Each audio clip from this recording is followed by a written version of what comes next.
Peggy 12.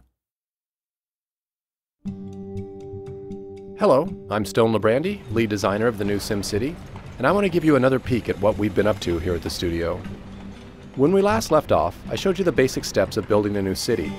Since then, the team has been hard at work on the game, and I've created a new casino city so that I can show you some of the advanced strategies of multi-city play. My city's doing great. I have several casinos, and they're all filled with tourists. You can see them walking up and down the streets, looking for places to gamble. I can see how I'm doing financially by checking out my profit and loss at my casino headquarters. You can easily see that I'm making lots of money.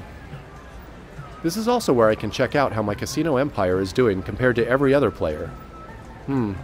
Looks like I'm not doing as good as I thought. It's time to upgrade my casinos.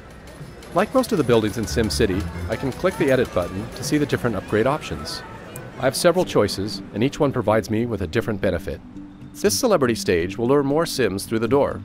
Adding more gaming rooms, like this poker parlor, will increase my take from each gambler.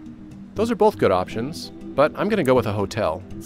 If I want to get to the top of the casino leaderboard, I want the Sims spending their money at my casino instead of other places in the city.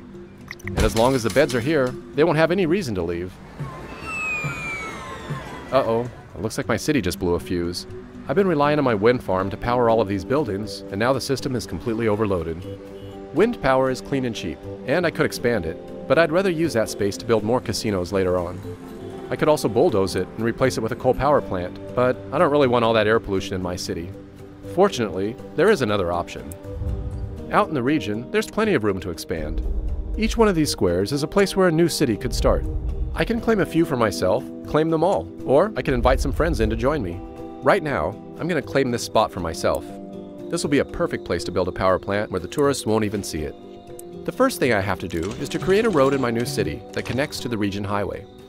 There are several different power options to choose from. This nuclear power plant is attractive, but it costs way too much. I could transfer money from my other city over to this one, but I'd rather spend that money to grow my casino empire. So a new coal power plant is a better option for me, since it's a lot cheaper. Although it's dirty, it'll take a long time for any pollution to drift over into my casino city.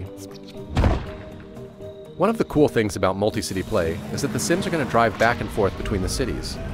You can already see some commuters from my casino city making their way over here to work in my coal plant. I'm going to turn on the power data layer. Okay, the power's on and flowing nicely. If I go back up to region view, I can turn on the data layer here and see which resources are being shared between the cities. Yep. Power is being sent from my coal power plant over to my casino city. Nice!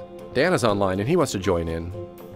If I invite him into my region, then he can play in any unclaimed city that he wants. I'm going to abandon my coal power city and let him take charge of it so that I can focus on my casino city. Dan can decide what kind of city he wants to build. Okay, now let's go back to my casino city. Alright, the power's back on and my casinos are making money again. Some of that money's going straight to Dan to pay for this power. Dan can use the money to build out his city, so we're both going to benefit from the deal. One of the problems with casinos, they attract a lot of criminals. I can easily see there's a problem because of all this graffiti on these buildings. If I want to see some more detailed information, I can turn on the crime data layer. Whoa, this is worse than I thought. These big red blobs, they show me all the recent crime activity. My one little police station can't keep up with all this crime. If I don't take care of this problem soon, the criminals will cross the border into Dan City and cause trouble there too. I think I'm going to need a larger police station. I could place it out here on the edge of the city, but it's best to keep it closer to the casinos, near the worst crime zones. Since Dan is sending me plenty of power, I'm not going to be needing this wind farm anymore. I'm just going to bulldoze it and make some more room. Alright, here we go. This police precinct has a lot of options. I'm going to start with this radio tower here to help the police respond quicker. Then I'm going to add this helicopter to increase the patrol radius. This is all really expensive to maintain, but it's going to make a big difference by suppressing crime in a large area. The police will also travel to neighboring cities and patrol there too. Aw, this is great. Dan just finished building a fire station. That's going to be helpful, since I never bothered to build one of my own. Multi-city play means that his fire trucks will come to the rescue if there's ever a fire in my city.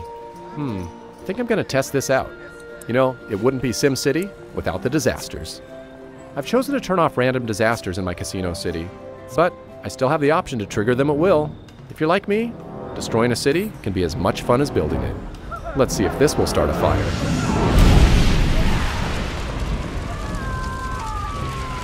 Alright, here they come now.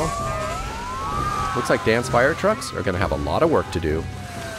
Multi-city play makes playing SimCity more fun and strategic than ever before, as cities in a region get to work together and solve each other's problems. And taking it a step further, you can even work outside of the cities and cooperate to build great works out in the region. I'm going to ask Dan to help me build a space launch center over here, but we'll do that in the next video. Thanks for watching.